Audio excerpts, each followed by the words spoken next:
Good morning बच्चों। आज हम लोग पढ़ने वाले हैं अर्थमेटिक प्रोग्रेशन का एक्सरसाइज 5.1 एनसीईआरटी का। ठीक है, पिछले लेक्चर हम लोग देखे थे कि अर्थमेटिक प्रोग्रेशन का जितना भी कॉन्सेप्ट था इस एक्सरसाइज से रिलेटेड, ठीक है। क्योंकि अर्थमेटिक प्रोग्रेशन तो हायर क्लास में भी है, आपको आईएससी में भी पढ़ना पड़ेगा आपको। तो इस एक्सरसाइज से रिलेटेड मींस 10th स्टैंडर्ड का जो रिलेटेड है करीब सारा कंसेप्ट हम देने की कोशिश किए हैं, ठीक है। और यदि पिछला लेक्चर आप नहीं देखे हो, पिछला वीडियो नहीं देखे हो तो आप देख लीजिएगा और जितने भी फॉर्मूला है जरा उसको प्रैक्टिस कर लीजिएगा। उसके बाद आइए इस वीडियो में, तब आपको अच्छा लगेगा बनाने में, किसी भी समझ में आएगा और मुझे भी सेटिस्फेक्शन मिलेगा। आपको समझ में आएगा, मुझे अच्छा लगेगा, ठीक है। चलो आगे बढ़ते हैं हम लोग। क्वेश्चन देखते हैं 5.1 का पहला क्वेश्चन। ठीक बाबू, कह रहा है निम्नलिखित स्थितियों में से किन स्थितियों में संबंध संख्याओं की सूची एपी है और क्यों। कह रहा है क्वेश्चन यहाँ गिवन है बच्चे, दे दिया है और कह रहा है कि आप बताइए कि क्या वह क्वेश्चन जो है वह एपी में है या नहीं है, और है तो क्यों है। अरे उसमें ठीक है, आइए हम देखते हैं क्वेश्चन। पहला नंबर प्रत्येक किलोमीटर के बाद का टैक्सी का किराया, जबकि प्रथम किलोमीटर के लिए किराया 15 रुपया है, ठीक है, और प्रत्येक अतिरिक्त किलोमीटर के लिए किराया 8 रुपया है। अरे उस समय मान लो ए से बी, अरे उस समय ए से बी जो है ना, मान लो 15 किलोमीटर है, ठीक है। सॉरी, प्रत्येक किलोमीटर के लिए टैक्सी का किराया, ठीक है, सॉरी 1 किलोमीटर, मान लो ये कितना बाबू 1 किलोमीटर, और कह रहा है प्रथम किलोमीटर के लिए किराया कितना है बाबू 15 रुपया है, और इसका ए से बी तक के बीच की दूरी 1 किलोमीटर है, और इसका किराया जो है बाबू कितना है 15 रुपया है। और फिर कह रहा है कि अगर, ठीक है, प्रथम किलोमीटर के अतिरिक्त, मतलब इसके अलावे आप जितना किलोमीटर बढ़ोगे हर किलोमीटर के लिए 8 रुपया, ठीक ना, किराया कितना बढ़ता है बच्चे 8 रुपया प्रति किलोमीटर हो जाता है। यानी इसको छोड़कर आगे अगर आप बढ़ोगे, मान लो बी से सी तक गए आप, ठीक ना, तो यहाँ भी 1 किलोमीटर गए ना बाबू, ठीक है। तो प्रत्येक अतिरिक्त किलोमीटर के लिए किराया कितना है 8 रुपया, तो यहाँ आपको अतिरिक्त किराया देना पड़ेगा बाबू 8 रुपया। शुरू में 15 किलोमीटर है, उसके बाद जितना आगे बढ़ोगे बाबू हर 1 किलोमीटर के लिए किराया जो होगा 8 रुपया बढ़ेगा। यानी बी से सी तक गए आप 1 किलोमीटर, तो किराया कितना हुआ बाबू 8 रुपया अतिरिक्त किराया हुआ। ये 15 रुपया तो ऑलरेडी है बाबू। देन यहां से यहां तक अब कितना हो जाएगा बच्चे, यहां से 15 प्लस में 8 रुपया, यानी 15 8 23 रुपया हो गया। अरे उस समय यानी कहां तक बच्चे सी तक के किराया, यानी ए से सी तक का किराया कितना हो गया 30 रुपया हो गया। और फिर आगे आप बढ़ रहे बच्चे, सी से बढ़ गए आप डी तक, तो डी तक बढ़े बच्चे, यहाँ 8 रुपया तो और देना पड़ेगा ना बाबू। यानी ए से बी तक, यानी प्रथम किलोमीटर को छोड़ करके बाकी जितना आप किलोमीटर बढ़ोगे बाबू प्रत्येक किलोमीटर के लिए आपको 8 रुपया किराया देना पड़ेगा, ठीक है। तो देखो ए से सी तक कितना था बच्चे 23 रुपया था, अब सी से डी तक कितना जाएगा बाबू, फिर आगे बढ़ गया ना आप, ठीक ना, सी से डी तक अब 23 में 8 जोड़ दो तो कितना होगा बच्चे 23 8 21 रुपया। बहुत समझ में, यानी जितना आप आगे बढ़ते जाओगे 68 रुपया प्रत्येक किलोमीटर पर किराया क्या होगा बाबू बढ़ते जाएगा, समझ पाए बाबू। तो अब एक चीज बताइए, प्रत्येक किलोमीटर में 8 रुपया किराया बढ़ रहा है, इसका मतलब 8 रुपया जो होगा बाबू वह तो कॉमन हो गया ना बच्चे, समझ आ रहा है, कॉमन हो गया कहे तो, ठीक ना, कांस्टेंट हो गया बाबू। यानी प्रत्येक किलोमीटर के लिए कितना बढ़ रहा है 8 रुपया बढ़ रहा है, तो 8 रुपया कॉमन डिफरेंस हो जाएगा बच्चे, और ए का वैल्यू कितना कहलाएगा बच्चे 15 रुपया कहलाएगा। इसका मतलब ये जो होगा बाबू क्या होगा एपी में होगा, समझ आ रहा है कि नहीं। चलो देखो यहाँ लिखते हैं लाइन में, ठीक ना। यहां लिखेंगे माना कि प्रथम किलोमीटर के लिए किराया, प्रथम किलोमीटर के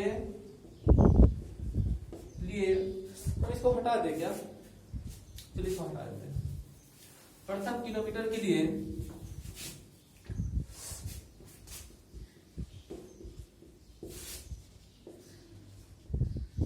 किराया कितना है बाबू, 15 रुपया। और वो सुन ले, प्रत्येक अतिरिक्त किलोमीटर के लिए किराया कितना है बच्चे, 8 रुपया।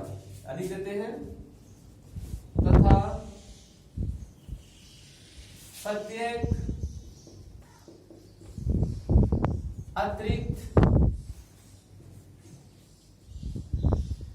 किलोमीटर के लिए, यहां लिख देते इस तरह से, किलोमीटर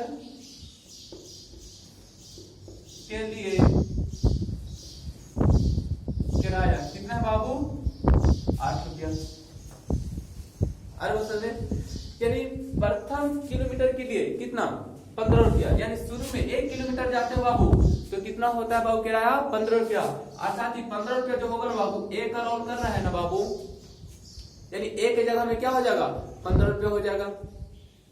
और अगला अब दूसरा टर्म, यानी 15 किलोमीटर के बाद अगर 1 किलोमीटर और आप चलते हो तो आपको 8 रुपया देना पड़ेगा।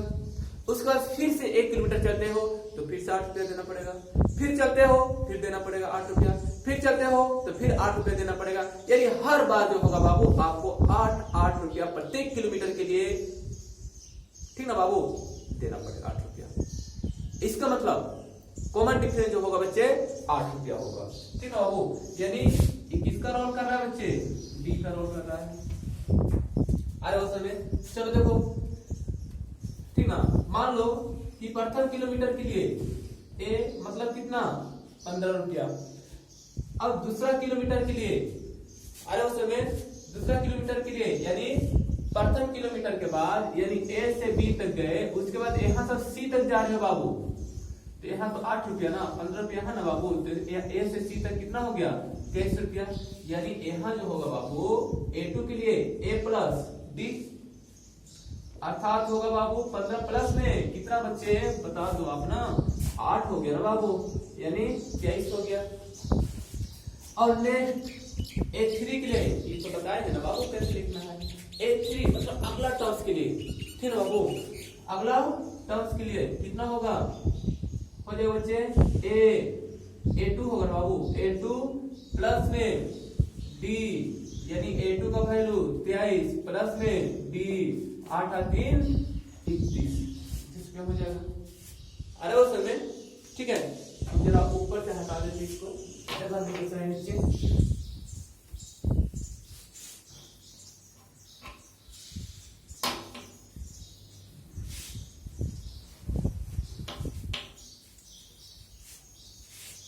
चलो देखो, नेक्स्ट जाएंगे बाबू A3 था ना, A4 तक जाएंगे बाबू।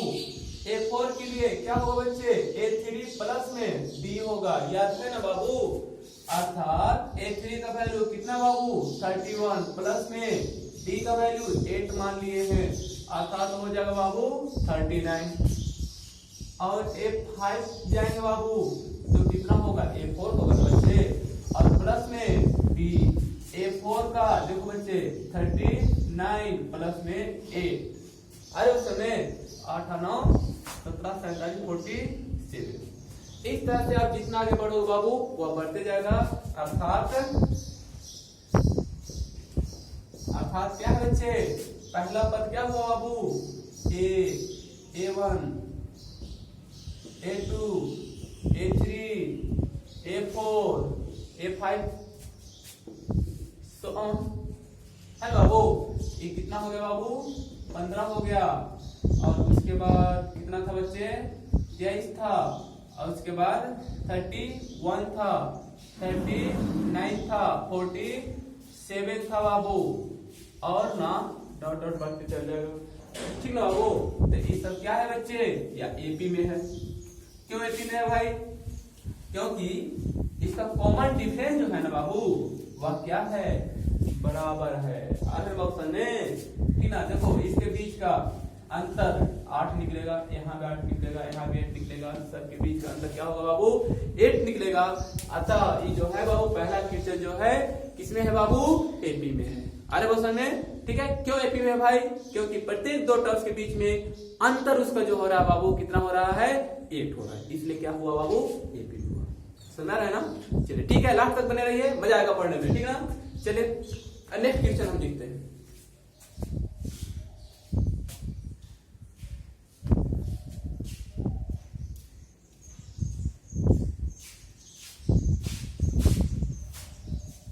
खूब सुताई हो रहा है, नहीं सुताई हो रहा है, एकदम कॉम्पिटिशन कर दे रहे हो सुताई का।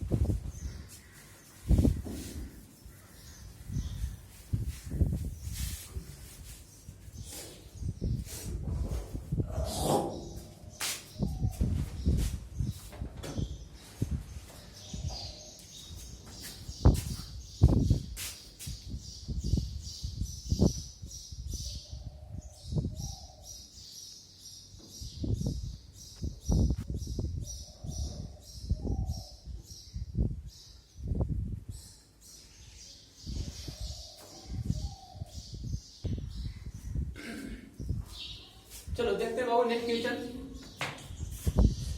सेकंड नंबर क्वेश्चन है, कर है किसी बेलन में उपस्थित हवा की मात्रा जबकि वायु निकालने वाला पंप प्रत्येक बार बेलन की शेष हवा का 1/4 भाग बाहर निकाल देता है। तो हमें निकालना है कि क्या जो क्वेश्चन दे रखा है यह एपी में है कि नहीं। मान लो एक बेलन है बाबू,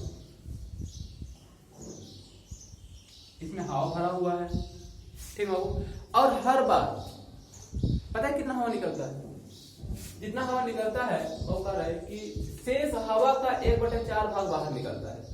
जितना इसका आयतन है बाबू, ठीक बाबू, उसका 1/4 भाग ही बाहर निकलता है।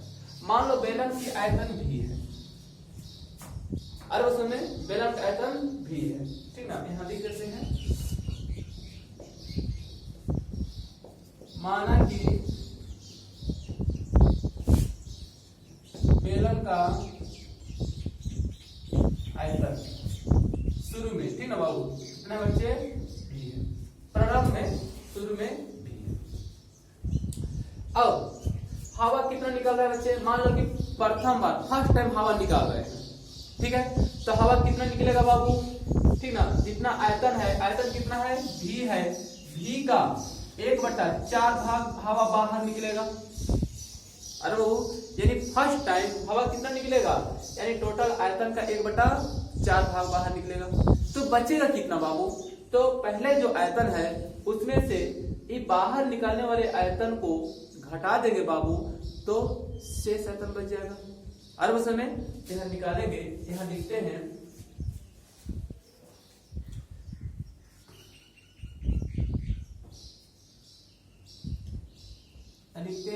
प्रथम बार हवा निकालने के बाद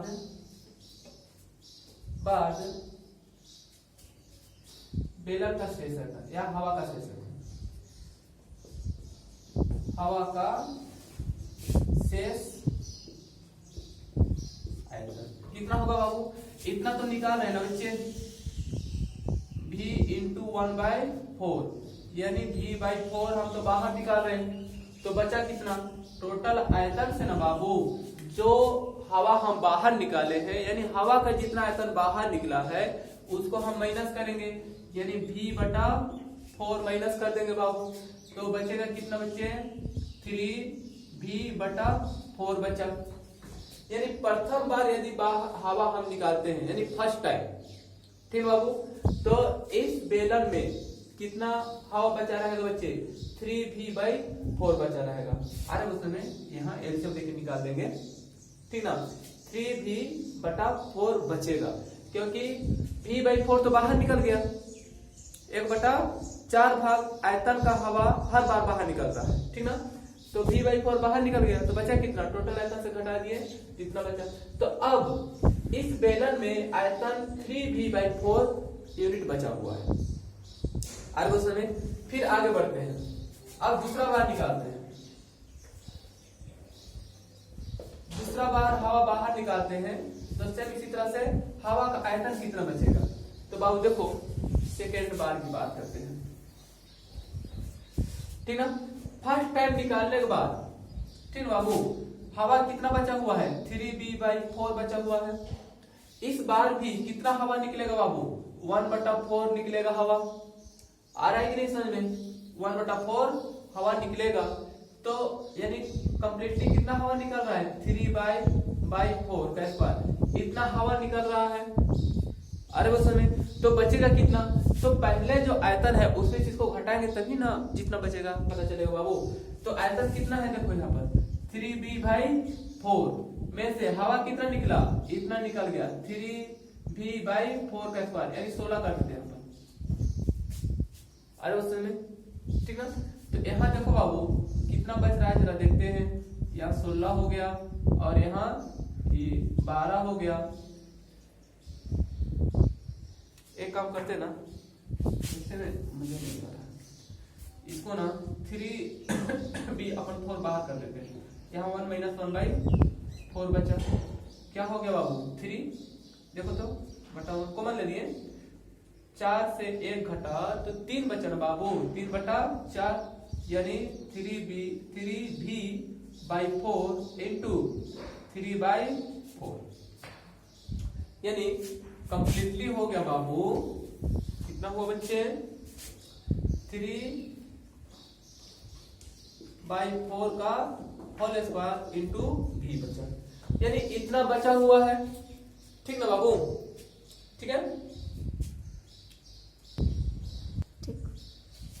चलो देखो तो बचेगा कितना बाबू, 3/4 का होल स्क्वायर इंटू v, इतना शेष आयतन बचेगा, यानी इतना हवा बचेगा उस बेलन में।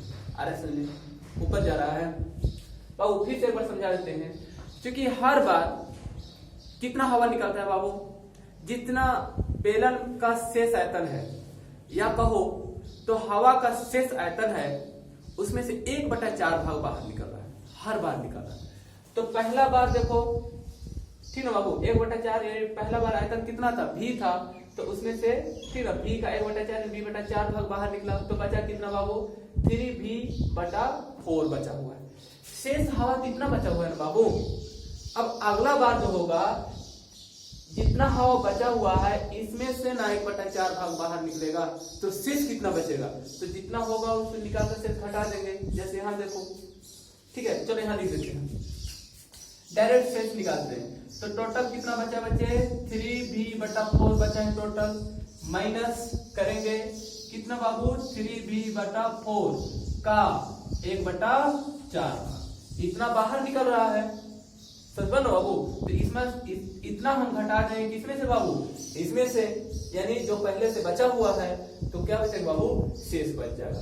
तो शेष कितना बचेगा बच्चे, इसको कैलकुलेट करोगे तो देखो यहाँ निकाल कर आ गए हैं, निकाल कर लाए हैं बाबू कितना, 3/4 का होल स्क्वायर इंटू में v, इतना बचेगा, इतना सिलेंडर में यानी बेलन में इतना हवा बचेगा। ठीक बाबू, इसको हम हटा देते हैं, ठीक है, और इसको भी हम हटा देते हैं, जरा जगह नहीं बन रहा है लिखने के लिए। देखना बढ़िया, देखना जरा बढ़िया क्वेश्चन है, ठीक है, थोड़ा सोचना पड़ता है, सोचना जरा बढ़िया से। चलो देखो, ये तो दूसरा बार निकाले, इसी तरह से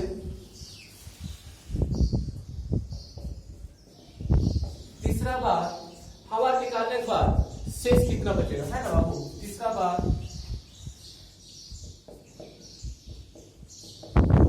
हवा निकालने के बाद बेलन में बचा शेष आयतन, बेलन में बचा हवा का शेष आयतन, बेलन में बचा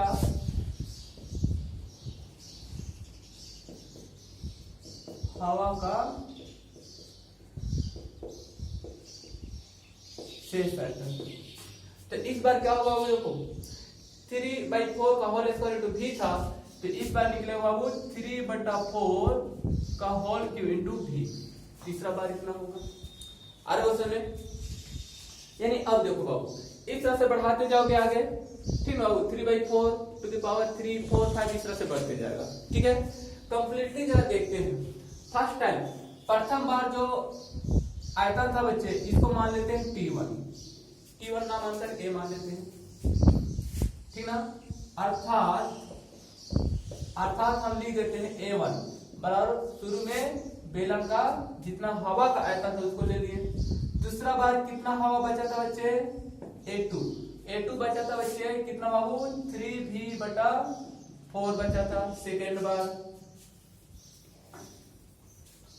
और तीसरा बार कितना है बच्चे 3/4, सॉरी दूसरा बार तो यहाँ हुआ है ना,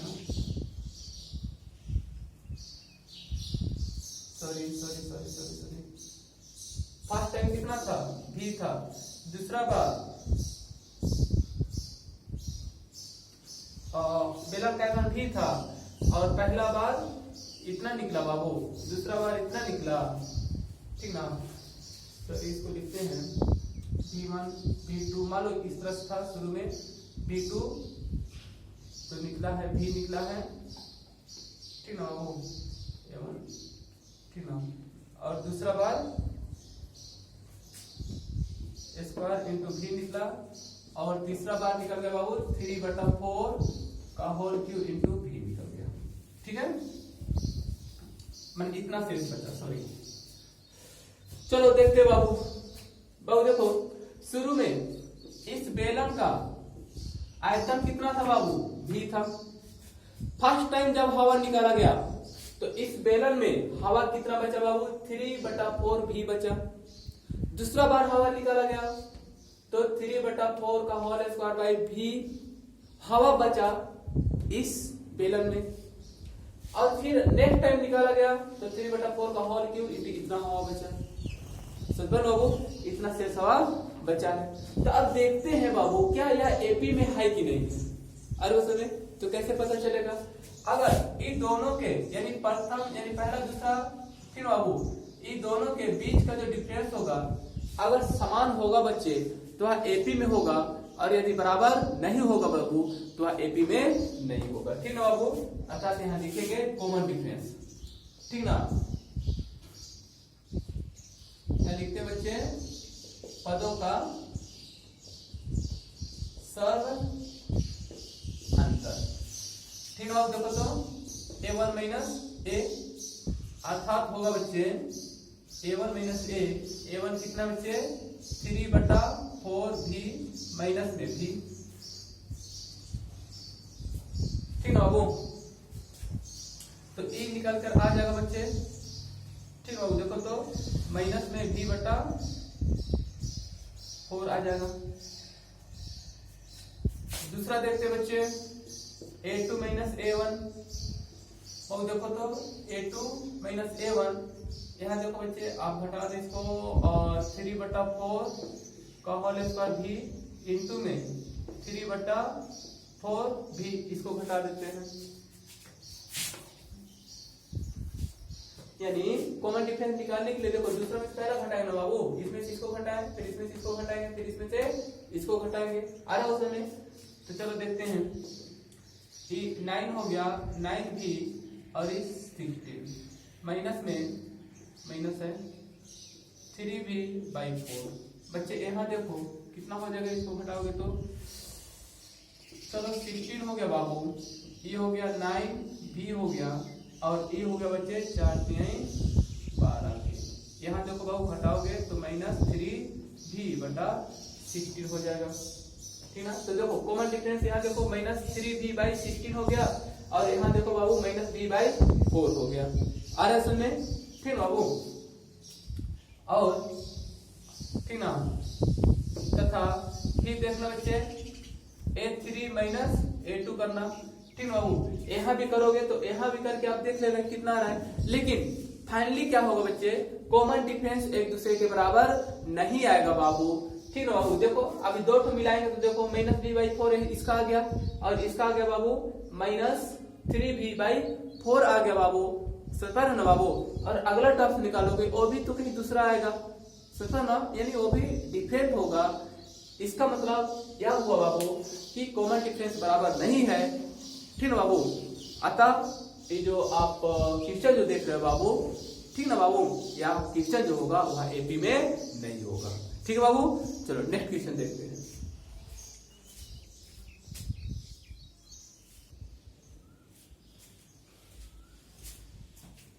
देखो बाबू दूसरा क्वेश्चन, नेक्स्ट क्वेश्चन नंबर 33 है। प्रत्येक मीटर की खुदाई के बाद एक कुआं खोदने में आई लागत, जबकि प्रथम मीटर खुदाई की लागत 150 रुपया है और बाद में प्रत्येक मीटर खुदाई की लागत 50 रुपया बढ़ती जाती है। अरे वो बड़ा आसान है, क्योंकि शुरू में 1 मीटर कुआं खोदा जाता है, ठीक ना बाबू, तो शुरू में ठीक ना बाबू उसका लागत है 150 रुपया। अब उसको छोड़ करके जितना आगे कुआं खोदा जाता है प्रत्येक मीटर के लिए कितना बढ़ जाता है बाबू, 50 रुपया बढ़ जाता है। इसका मतलब एपी में है ना बाबू। जैसे मान लो कि A1 मान लेते हैं, शुरू में कितना है बाबू 150 रुपया। अगला 1 मीटर और अगर बढ़ जाता है तो A2 हो जाएगा। A2 कितना होगा बाबू 150 तो पहले से है ना बाबू। चलो A1 प्लस ठीक है कितना बढ़ेगा बाबू 50 रुपया। चूंकि आप यहाँ से पहले यहाँ 150 रुपया, चूंकि 1 मीटर आप खोद लिए हो शुरू में, उसके बाद यहाँ से और नीचे जितना बढ़ोगे प्रत्येक मीटर में आपको 50 रुपया बढ़ते जाएगा। अरे उसमें जितना आप आगे बढ़ते जाओगे, ठीक बाबू, प्रथम वाला 1 मीटर को छोड़ करके जितना आगे बढ़ते जाओगे बाबू 50 रुपया आपका बढ़ते जाएगा। ठीक है, तो मान लेते हैं A1 जो है शुरू में जो 1 मीटर गड्ढा खोदा गया था उसका लागत है बाबू 150 रुपया। अब अगला टर्म, अगला 1 मीटर अगर हम आगे बढ़ेंगे तो A2 मान लीजिए, इसको A2 मान लेंगे तो A1 प्लस 50, ठीक बाबू, या डायरेक्ट कर देना कितना होगा बाबू 200। अब A3 जाएगा। अब अगला बार ठीक बाबू, फिर अगला बार गड्ढा खोदेंगे बच्चे 1 मीटर और आगे बढ़ जाते हैं तो 200 तो था पहले से, 50 रुपया और बढ़ जाएगा। कितना होगा बाबू 250 रुपया बढ़ेगा। फिर नेक्स्ट टाइम करने का मतलब जहां तक आप गड्ढा खोदे थे बच्चे वहां से 1 मीटर फिर आगे बढ़ जाते हो बाबू। तो पहले कितना था बाबू 250 था, फिर 50 रुपया बढ़ जाएगा, 300 रुपया हो जाएगा। अरे वो समय अब आप देखो बच्चे इस सभी संख्याओं के बीच का कॉमन डिफरेंस कितना है बाबू 50 आएगा, 50 आएगा। अरे वो समय इसका मतलब ये जो क्वेश्चन है बच्चे, ठीक ना, एपी में रखा गया है, या ये क्वेश्चन जो है वह एपी में है। ठीक ना बाबू, नेक्स्ट क्वेश्चन देखिए।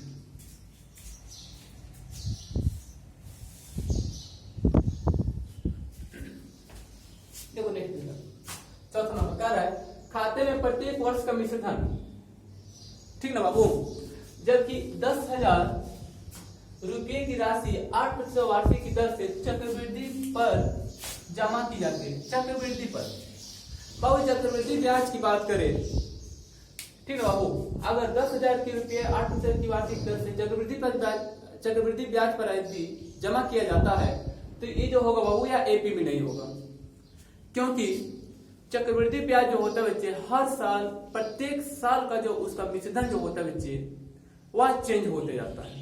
क्योंकि ब्याज चेंज होता है इसलिए मिश्रधन भी क्या होगा बाबू चेंज होगा, ब्याज चेंज होगा, ब्याज हर साल चेंज होता रहता है।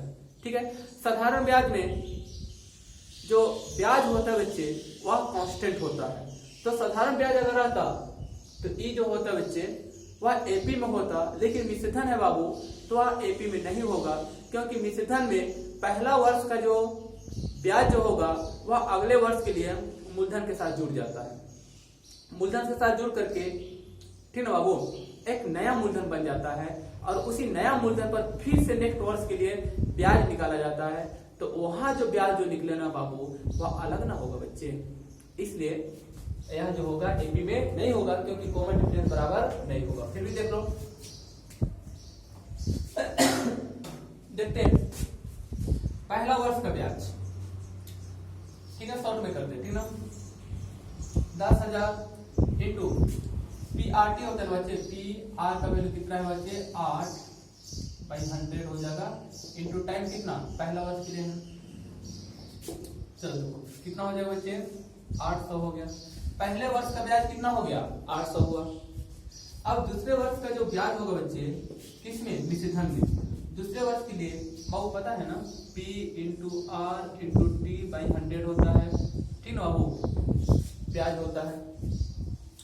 दूसरे वर्ष के लिए चक्रवृद्धि ब्याज के लिए क्या होता है बच्चे कि यहाँ जो 800 जो यहाँ ब्याज निकला हुआ है या जो होता है ना बाबू मूलधन के साथ जुड़ जाता है, हर वर्ष में ये मूलधन के साथ जुड़ जाएगा और हो जाएगा बच्चे 10,800। अब 10,800 जो होगा ना बच्चे वह नया मूलधन बन जाएगा, और इसी मूलधन पर अगले वर्ष का ब्याज निकलेगा, यानी 10,800 इंटू टाइम वही रहेगा, ठीक ना, रेट हुई है टाइम हुई है 100 हो गया। चलो देखो इस बार हो गया बच्चे 8,064 रुपया हुआ।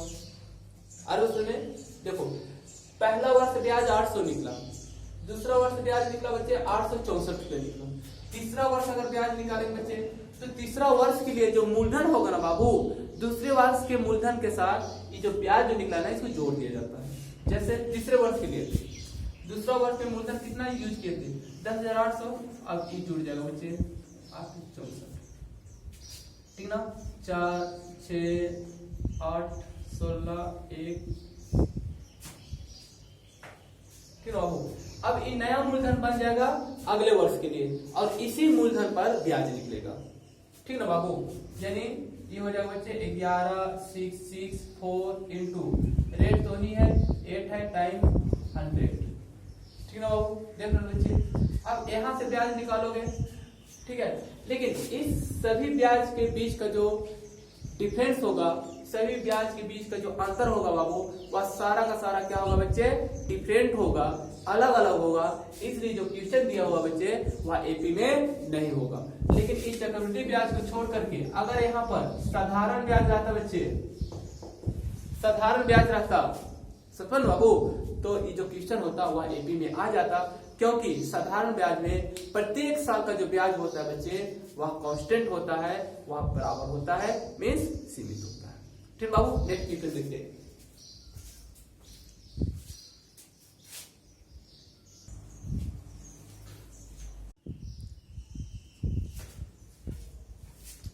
चलिए नेक्स्ट क्वेश्चन देखते हैं बाबू, 2 नंबर कह रहा है दी हुई एपी के प्रथम 4 पद लिखिए। ठीक है बाबू, यानी जो दिया हुआ है वैल्यू इसका 4 टर्म्स लिखना है, जबकि प्रथम पद ए है और सर्व अंतर डी दिया हुआ है। ठीक है बाबू, देखो यहाँ पर दे रखा है इसका 4 ठीक है बाबू, एपी के प्रथम 4 पद लिखना है। ठीक है, चलो पहला क्वेश्चन देखते हैं।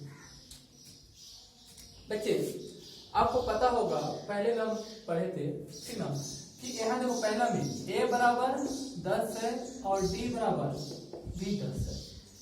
ठीक ना बाबू, अब यदि प्रथम पद निकालेंगे तो मान लेते हैं प्रथम पद a1, तो a1 बराबर क्या होगा बाबू, a प्लस में d होगा। समझ बाबू, a तो ऑलरेडी दिया हुआ है 10 है, ठीक है, a 10 हो गया, दूसरा पद करते हैं। ठीक ना बाबू, तो a प्लस डी अर्थात a का वैल्यू कितना बाबू 10 होगा, प्लस में d का भी वैल्यू 10 होगा, देन कितना होगा बाबू 20 होगा, यानी दूसरा टर्म्स कितना हो गया बाबू 20 हो गया। ठीक है, फिर इसी तरह से अगर तीसरा टर्म्स लिखेंगे a3 तो होगा बाबू a2 प्लस में d होगा। अरे उसल में अब a2 का वैल्यू कितना बाबू 20 है प्लस में डी का वैल्यू 10 हो गया, देन A3 बराबर हो गया बाबू 30 हो गया। देखो तीसरा टर्म निकल गया। इसी तरह से आप चौथा टर्म निकालोगे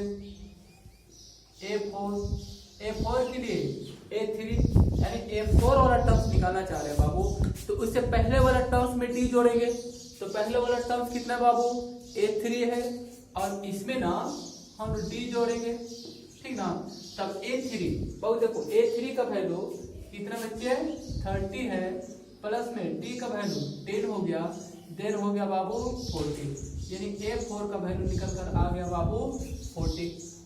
अरे समझे, इसलिए अब जो भी टर्म्स आया बच्चे इस सभी को हम लोग क्या करते हैं बच्चे एपी में लिखते हैं, ठीक ना। क्या लिखेंगे एपी में, इन एपी में रखते बाबू। तो पहला टर्म्स, फिर देखो दूसरा हो जाएगा, फिर देखो ए प्लस, ऐसा ना करके हम ऐसा करते हैं, ए कर देते हैं, A1 करते हैं, A2 करते हैं एंड A3 करते हैं।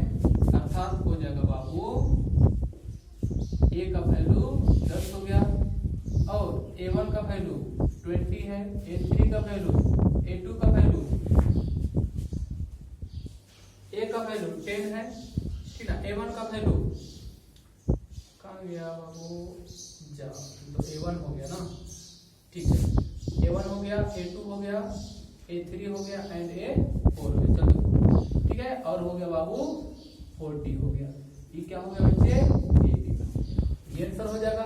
बाकी जो क्वेश्चन है बिल्कुल ऐसे ही बनाना है और 3 नंबर तक क्वेश्चन लिखे हुए हैं, ठीक है बाबू, क्योंकि मुझे पता है सब इसी तरह से बनेगा और सारा का सारा क्वेश्चन आप लोग बना लोगे, इसलिए इसको छोड़ते हैं। बाकी नेक्स्ट क्वेश्चन हम लोग देखते हैं, प्रैक्टिस कर लेना, सब इसी तरह से बनेगा, बड़ा आसान है।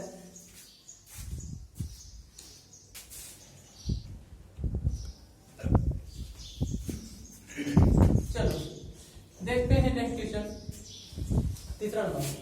निम्नलिखित में से प्रत्येक एपी के लिए प्रथम पद तथा सर्व अंतर लिखिए। बड़ा आसान क्वेश्चन कर रहा है बाबू। देखो पहला क्वेश्चन अगर हम उठा लेते हैं यहाँ से, कह रहा है 3 है, 1 है, -1 है और -3 कह रहे बाबू। इसमें प्रथम पद कौन है, तो बड़ा आसान है, कोई बता देगा। देखो 3 जो है ना वो प्रथम पद है और फिर पूछ रहा है बाबू सर्व अंतर यानी कॉमन डिफरेंस। तो कॉमन डिफरेंस आप देख रहे हो, ठीक है बाबू। नेक्स्ट अगला टर्म से, ठीक है बाबू, ये पहला टर्म को यानी इससे पहले वाला टर्म को घटा दोगे तो सर्व अंतर निकल जाएगा। यही तो कंसेप्ट है बाबू। यहाँ देखो, ठीक है बाबू, यहाँ सॉल्यूशन में देख लेते हैं।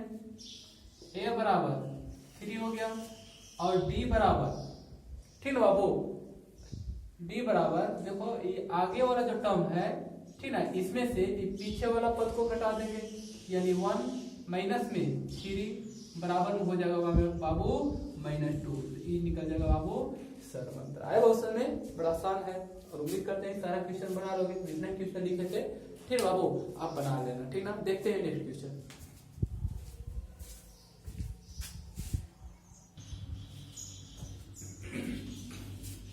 चलो चौथा नंबर क्वेश्चन देखते हैं बाबू। निम्नलिखित में से कौन कौन एपी है, ठीक है बाबू। हमें चेक करना है कि यहाँ जो दिया हुआ है इसमें से कौन एपी है। यदि कोई एपी है तो इसका सर्व अंतर ज्ञात करना है, ठीक है बाबू। तो एपी हम कैसे चेक करेंगे बाबू, किसी एक को उठा लेते हैं। चलो पहला क्वेश्चन को देखते हैं पहले, ठीक है बाबू। देखो 2 है, 4 है, 8 है, 16 है और भी टर्म्स है, ठीक ना। तो एपी बाबू देखो कोई सीक्वेंस दिया हुआ है और वह सीक्वेंस एपी में तभी होता है बाबू जब उसका कॉमन डिफरेंस यानी सर्व अंतर जो है बाबू वह क्या हो, कांस्टेंट हो। सर्व अंतर जो हो बाबू वह समान हो, तो वही कहलाता है बच्चे एपी। तो एपी चेक करने का सबसे आसान तरीका बच्चे कि जो भी सीक्वेंस दिया हुआ है इसका कॉमन डिफरेंस निकाल लेते हैं। तो कॉमन डिफरेंस कैसे निकालेंगे बाबू, देखो इसमें से इसको घटा दो आप, ठीक है बाबू। देखो 4 से 2, इस दोनों के बीच का अंतर देखो कितना बाबू 2 है। इस दोनों के बीच का अंतर देखो बाबू 4 है। इस दोनों के बीच का अंतर देखो बाबू 8 है।